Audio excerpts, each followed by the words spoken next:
नमस्कार दोस्तों।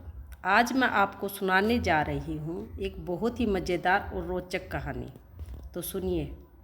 कहानी का नाम है अक्ल की मालिश। एक था राजा, नाम था महामूर्ख देव। नाम तो खैर लोगों ने पीछे से रखा था। राजा खुद को संसार का सबसे बड़ा ज्ञानी समझता था। एक दिन राजा के दिमाग की बत्ती जली।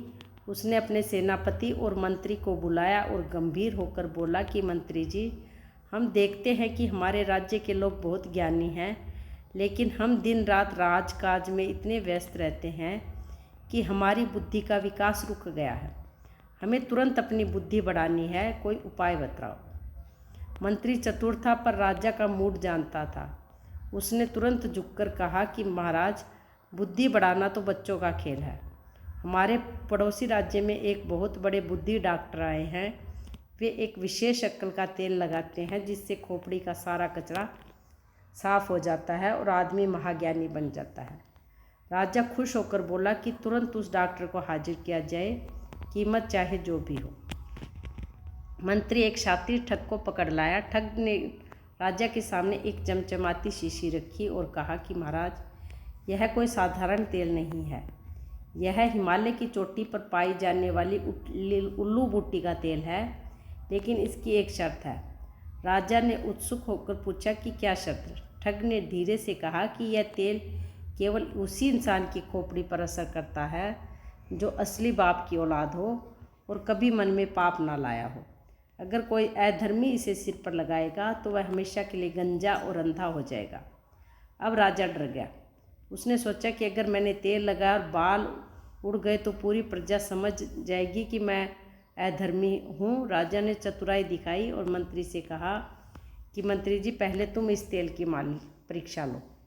तुम बड़े वफादार हो। मंत्री के पसीने छूट गए।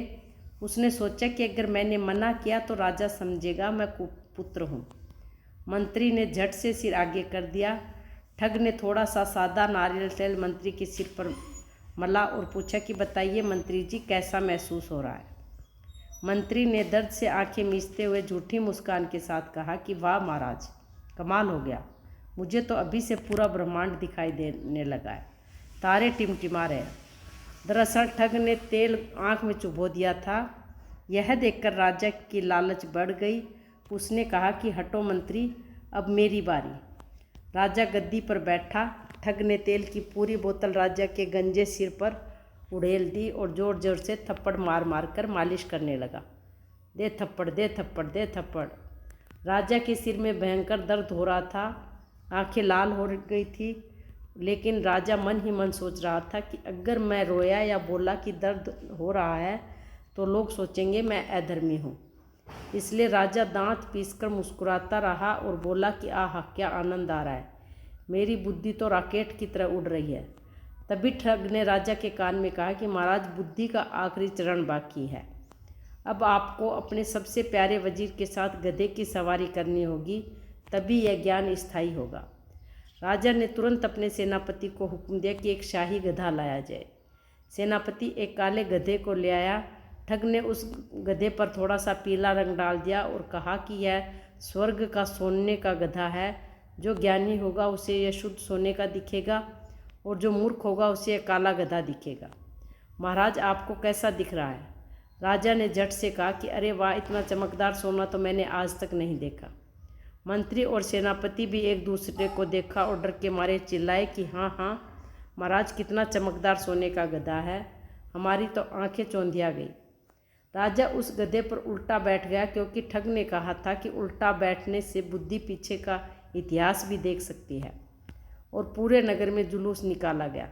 राजा हाथ हिलाते हुए प्रजा से पूछ रहा था कि प्रजाजनों, देखो हमारा सोने का गधा और हमारी नई अक्ल। पूरी प्रजा हैरान परेशान, लोग आपस में फुसफुसा रहे थे कि राजा साहब काले गधे पर उल्टे क्यों बैठे हैं और सिर पर तेल लपेटे घूम रहे हैं। लेकिन राजा के डर से सब ताली बजा रहे थे और कह रहे थे, वाह महाराज, क्या सोना है, क्या बुद्धि है। जुलूस के बीच में एक छोटा बच्चा अपनी माँ का हाथ पकड़कर खड़ा था। उसने जब राजा को गधे पर उल्टे लटके और सिर में तेल टपकते देखा तो वह अपनी हंसी नहीं रोक पाया। वह जोर जोर से हंसते हुए चिल्लाया कि देखो देखो, राजा की काले गधे पर उल्टे बैठे हैं और उनके सिर पर तो नारियल का तेल चिपका है। राजा जी गधे बन गए। पूरे नगर में सन्नाटा छा गया। राजा ने गधे को रोका और बच्चे को घूर कर देखा। राजा की अक्ल का भूत उतरा। उसने अपने सिर पर हाथ लगाया। सिर सूजा हुआ था। उसने गधे को देखा। वह सच में काला और लीद फैलाता हुआ गधा था।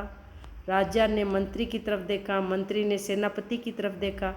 राजा चिल्लाया, पकड़ो उस ठग डॉक्टर को। लेकिन ठग तो राजा की अक्ल की मालिश के बदले 10,000 सोने की मोहरें लेकर 2 घंटे पहले ही रफू चक्कर हो गया था। राजा को समझ में आ गया कि बुद्धि थप्पड़ खाने या तेल लगाने से नहीं आती।